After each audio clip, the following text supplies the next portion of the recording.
Although Lamborghini has recently launched a new model with a turbocharged engine, in the sizable form of the Urus SUV, the company is planning to keep the faith with natural aspiration for its next generation of supercars. Every car has a mission, and based on that mission you have to choose the right engine, Lamborghini's chief technical officer, Maurizio Reggiani, told CD at the Geneva Auto Show. For the SUV the decision was turbo, but we will continue to choose natural aspiration for the super sports cars being Lambo-speak for the good stuff. This is definitely good news, and it's not as if Lamborghini has found itself lacking performance as rivals have increasingly turned to turbocharging. The Hurricane performance record-setting lap time around the Nürburgring Nordschleife last year was achieved without forced induction. But with increasingly tough emissions and fuel economy requirements, plus the looming possibility that some cities in Europe and Asia will force electric-only operation within their centers, Lamborghini is set to combine big, high-revving engines with hybrid systems. We need to take account of fuel consumption and emissions and so on, Reggiani said. I am convinced that the naturally aspirated engine coupled with the hybrid system can be the right answer to the super sports car of the future. V12 to return. Critically, this will enable Lamborghini to continue to offer a V12 engine in the replacement for the Aventador, with the range-topping supercar now being the oldest model in the company's hierarchy and therefore next in line for replacement. Before this happens, Reggiani was happy to hint, we can expect to see an even more ultimate version than the Aventador Superveloce. Our job is to try to have as much as possible from our investment, he said.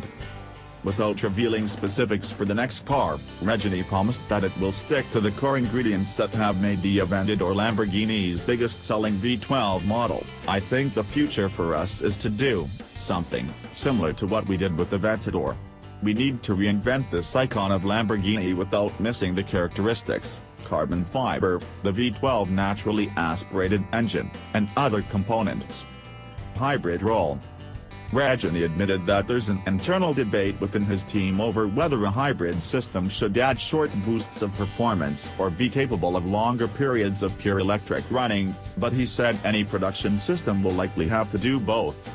It depends on the mission of the car, he said. In Strada mode, maybe it will have as long a range as possible.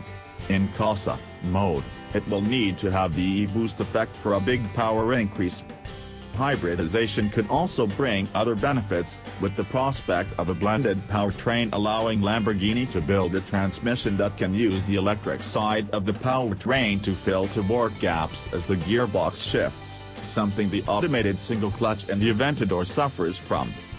I think the main problem is not refinement, Reggiani said, when asked about the current car's transmission. It is what happens. For example, if you are in a corner and have to shift, then you could use the electric motor to guarantee that you don't have torque interruption. I think that is a possibility to fill the torque hole that you have today, but the problem is that in some gears you have to fill a big amount of torque when you shift up at low RPM, for example. Beyond hybridization, Reggiani believes Lamborghini will eventually get to EVs, but don't expect them anytime soon. It is clear that the roadmap of the future will be hybrid and then after that will be electric. How many waves of hybrid will be necessary is difficult to forecast, but I know that sooner or later it will be electric. Bull session, maybe Lamborghini might build a Urus Superveloce. Beating hearts, the 10 greatest engines you can buy today. Lamborghini Aventador research, full pricing, specs, reviews, and more. Although Reggiani said he hopes that Lamborghini will be producing naturally aspirated engines for at least as long as I am CTO, he said there are no plans to offer one in the Urus. I said from day one that if we make an SUV, we cannot have an engine with a torque at 5,000 revolutions per minute. But we still have many customers who asked me, Maurizio, can we not have natural aspiration? No, impossible, you will be stuck the first time you are in the snow and need to accelerate. But in the super sport field, natural aspiration is the best choice you have, with the emotion, the sound, the responsiveness. Sounds good to us.